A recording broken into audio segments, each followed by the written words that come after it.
ಯಾವುದೇ ಟ್ರಸ್ಟಿಗಳು ಅಥವಾ ಪೀಠ ಅಥವಾ ಮಠ ಯಾವುದೇ ವಿವಾದಕ್ಕೆ ಈಡಾದಾಗ ಅದಕ್ಕೆ ಕರ್ನಾಟಕ ರಾಜ್ಯ ವೀರಶೈವ ಲಿಂಗಾಯತ ಪಂಚಮಸಾಲಿ ಸಂಘ ಮೂಲ ಸಂಘ, ಅದರ ಜೊತೆಗೆ ಸಮಸ್ತ ಪಂಚಮಸಾಲಿ ಬಂಧುಗಳು ಇದರಲ್ಲಿ ಇನ್ವಾಲ್ವ್ಮೆಂಟ್ ತೆಗೆದುಕೊಂಡು ಒಂದು ನಿರ್ಧಾರವನ್ನು ಸರಿಪಡಿಸುವಂಥ ಕೆಲಸಕ್ಕೆ ಕೈ ಹಾಕಬೇಕು ಅನ್ನೋದನ್ನು ಕೂಡ ಈ ಬೈಲಾದಲ್ಲಿದೆ.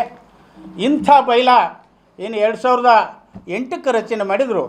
ನಮ್ಮ ನಾಗನಗೌಡರು BKG ಕಂಪನಿಯವರು ನಮ್ಮ ರಾಜ್ಯ ಅಧ್ಯಕ್ಷರಾಗಿದ್ದಂಥ ಸಂದರ್ಭದಲ್ಲಿ ಅದನ್ನು 2014ರಲ್ಲಿ ನಮ್ಮ ಸಂಘದ ಬೈಲಾದಲ್ಲಿ ಕೂಡ ಟ್ರಸ್ಟ್ನವರು ಏನಾದರೂ ತಪ್ಪುಗಳನ್ನು ಮಾಡಿದರೆ, ಸರಿಯಾದ ರೀತಿ ಒಳಗೆ ಲೆಕ್ಕಪತ್ರ ಹಿಡ್ದಾ ಇದ್ದರೆ, ಅಲ್ಲಿ ಒಳ್ಳೆಯ ಸ್ಥಿತಿ ಒಳಗೆ ಆ ಪೀಠವನ್ನು ಮಾಡದೇ ಇದ್ದಾಗ ಸಂಘ ಅಧಿಕಾರವನ್ನು ವಹಿಸಿ ಅಲ್ಲಿ ತೀರ್ಮಾನ ತೆಗೆದುಕೊಳ್ಳುವಂಥ ಹಕ್ಕು ಇದೆ ಅನ್ನೋದನ್ನು ಕೂಡ ಏನಪ್ಪ ಅಂದರೆ ನಮ್ಮ ಬೈಲಾದಲ್ಲಿ ಕೂಡ ಏನಪ್ಪ ಅಂದ್ರೆ ಹಿರಿಯರು ನಮೂದಿಸಿದ್ದಾರೆ.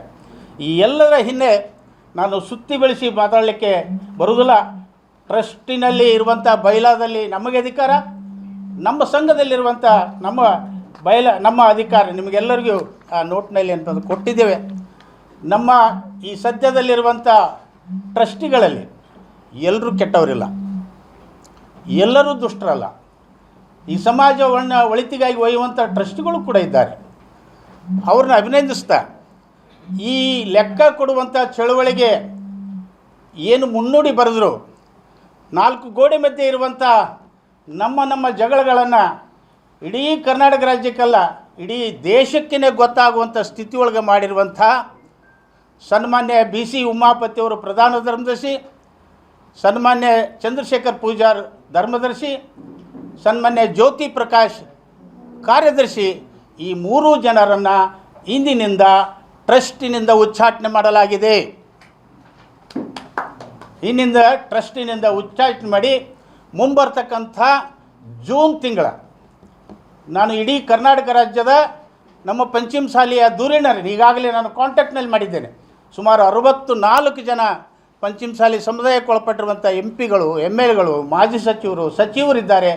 ಅವರೆಲ್ಲರನ್ನು ಜೊತೆಗೆ ರಾಜ್ಯ ಸಮಿತಿಯ ಕಾರ್ಯಕಾರಿ ಸಮಿತಿ, ಅದರ ಜೊತೆಗೆ ನಮ್ಮ ತಾಲೂಕಾಧ್ಯಕ್ಷರು, ಜಿಲ್ಲಾಧ್ಯಕ್ಷರು, 120 ತಾಲೂಕಾ ಸಮಿತಿಗಳಿದ್ದಾವೆ, 20 ಜಿಲ್ಲಾ ಸಮಿತಿಗಳಿದ್ದಾವೆ.